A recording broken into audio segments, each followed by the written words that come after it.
పదవులు అనుభవించేదేమో ఉత్తరాది ప్రజలు, పన్నులు కట్టేదేమో దక్షిణాది ప్రజలు. ఇవి తెలంగాణ ముఖ్యమంత్రి రేవంత్ రెడ్డి చేసినటువంటి వ్యాఖ్యలు.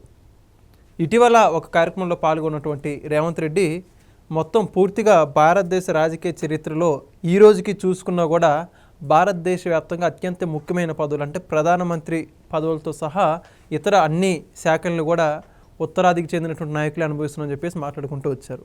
ఇదే అంశానికి సంబంధించి పూర్తి విషయాలు తెలుసుకోవడానికి మనతో పాటు ఉన్నారు senior journalist doctor Kanakadurga Vadlamani గారు. మేడం నమస్కారం. నమస్తే అండి. మేడం, మొత్తానికి దక్షిణాది ప్రాంత ప్రజలకి ఉత్తరాది ప్రాంత ప్రజలకి మధ్య వ్యత్యాసం గురించి మాట్లాడుతూ దక్షిణాది ప్రాంత ప్రజలు ఉదాహరణకి హైదరాబాద్ లాంటి మహానగరాలు దేశ జీడిపిలో ఎంతో కాంట్రిబ్యూషన్ చేస్తున్నప్పటికి కూడా, అంటే బెంగళూరు కావచ్చు, ఇవన్నీ కూడా ఎంతో కాంట్రిబ్యూషన్ చేస్తున్నాయి, పన్నులు ఆ రకంగా కట్టించుకుంటూ పదవుల్లో మాత్రం న్యాయం చేయట్లేదని చెప్పేసి రేవంత్ రెడ్డి గారు మాట్లాడుతున్నారు. ఏమంటారు మీరు? No, we have to appreciate Revanth Reddy because కాంగ్రెస్లో ఉంటూ ఆ మాట అనగలిగారు ఆయన. సాధారణంగా మీకు ఎస్ బాస్ అనే ఉంటుంది వాళ్ళకి. రాజశేఖర్ రెడ్డి అప్పట్లో చలాయించుకున్నారంటే ఇవాళ రాజశేఖర్ రెడ్డిని మించి రేవంత్ రెడ్డి ఇంకో అడుగు ముందుకేసారా? ఆయన చెప్పింది 100% నిజం కదండి. ఇవాళ డీలిమిటేషన్ ఎందుకు వచ్చింది? డీలిమిటేషన్ వల్ల ఎవరికి లాభం, ఎవరికి నష్టం? మనకు ఉత్తరాదిలో జనాభా ఎక్కువ, దక్షిణాది వాళ్ళు చదువు మీద కాన్సన్ట్రేట్ చేస్తారు, వాళ్ళు వ్యాపారాల మీద కాన్సన్ట్రేట్ చేస్తారు, ప్లస్ వాళ్ళు పిల్లల్ని ఎక్కువ కంటారు. మనకి చదువు వల్ల మనం అంటే ఆలోచిస్తాం, విజన్ పిల్లల కంటే కూడా మనం అభివృద్ధి చెందాలి, ఎందుకంటే మనం కష్టపడతాం. ఇప్పుడు వ్యాపారం వేరు, చదువుకుని ఉద్యోగం చేయటం వేరు.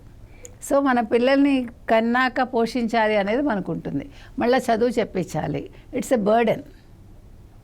సో దానివల్ల మనం ఆర్థికంగా ప్రతిదీ లెక్కలేసుకున్నాకే పిల్లల్ని కన్నం చేస్తాం. వాళ్ళు పిల్లల్ని కన్నాకే పిల్లల మించి వాళ్ళు లెక్కలు సంపాదించుకుంటారు డబ్బులు. 4 పిల్లలు ఉన్నారనుకోండి, 4 రోజుకి ఇంత తేవాలి. ముస్లిమ్స్ అయినా సరే, నార్త్ ఇండియన్స్ అంటే మార్వాడీస్ లాంటి వాళ్ళైనా సరే, వాళ్ళు వ్యాపారాల్లోకి వెళ్ళిపోతారు. ఇప్పుడు పొద్దున్నండి వాళ్ళు ఎంత ఆశ్చర్యం వేస్తుందంటే, నాకు బిలీవ్ ఇట్ ఆర్ నాట్, ఈ పరుపులు కుట్టే వాళ్ళు ఉంటారు కదా, అతను వచ్చాడు మా పక్క వాళ్ళ ఇంటికి. అతనితో పాటు ఆ పిల్లాడిని తీసుకొచ్చాడు, చిన్నపిల్లాడు, బిలీవ్ ఇట్ ఆర్ నాట్, ఒక 8 years కూడా ఉండవు. కానీ వాళ్ళు వెంట పెట్టుకొని తీసుకెళ్ళి వ్యాపారం నేర్పిస్తారు. మనం నువ్వేంటి రావడం, నీకొద్దు, నువ్వు చదువుకో అంటాం. మనం తేడా చెప్తున్నాం అంతే. అంటే మనకి వాళ్ళకి ఉంది. అంతేకాకుండా మనం పిల్లలు ఎప్పుడైతే తగ్గిపోయారో జనాభా తగ్గిపోయింది మనకి. కానీ మన ఇంటలెక్చువల్గా మనం బాగుంటాం, సలహాలు బాగా ఇస్తాం, కానీ పదవులు మనం అనుభవించడం తగ్గిపోతుంది. ఇప్పుడు అదే జరుగుతుంది. వాళ్ళకి ఎంపీ సీట్లు, ఎమ్మెల్యే సీట్లు ఎక్కువ ఉంటాయి, వాళ్ళకి లోక్సభ, రాజ్యసభలో వాళ్ళకి ఎక్కువ ఏమంటారు, వాళ్ళకి సే ఉంటుంది, వేరేస్ మనకు ఉండదు. అని చెప్పింది అది. ఇవాళ మనం జీడిపిలో, దేశ జీడిపిలో మనం తీసుకుంటే మన రాష్ట్రాల కంట్రిబ్యూషన్ ఎక్కువ. బికాజ్ మీకు ఐటీ హబ్ ఒక బెంగళూరు, ఒక హైదరాబాద్, ఇప్పుడు అమరావతి అవుతుంది, లేకపోతే వైజాగ్. సో మనం ఎక్కువ ట్యాక్సులు కడుతున్నాం, జిఎస్టీలు కడుతున్నాం. వాళ్ళు వ్యాపారాలు చేసి కట్టేదానికంటే మనది ఎక్కువ ఉంటుంది.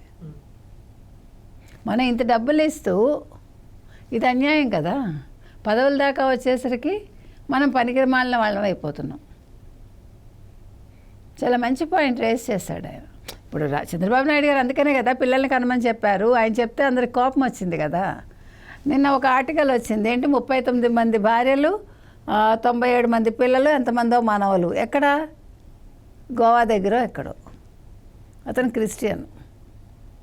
అది ఎవరికి తప్పుగా కనిపించాల. 39 మంది భార్యలు ఏంటి? పవన్ కళ్యాణ్ మీద పడి ఏడుస్తారు కదా 3 భార్యలని. ఆయన విడాకులు ఇచ్చాక చేసుకున్నాడు. మీకు అర్థమైంది కదా నా పాయింట్? నేను అంటున్నది అది. ఏంటిది?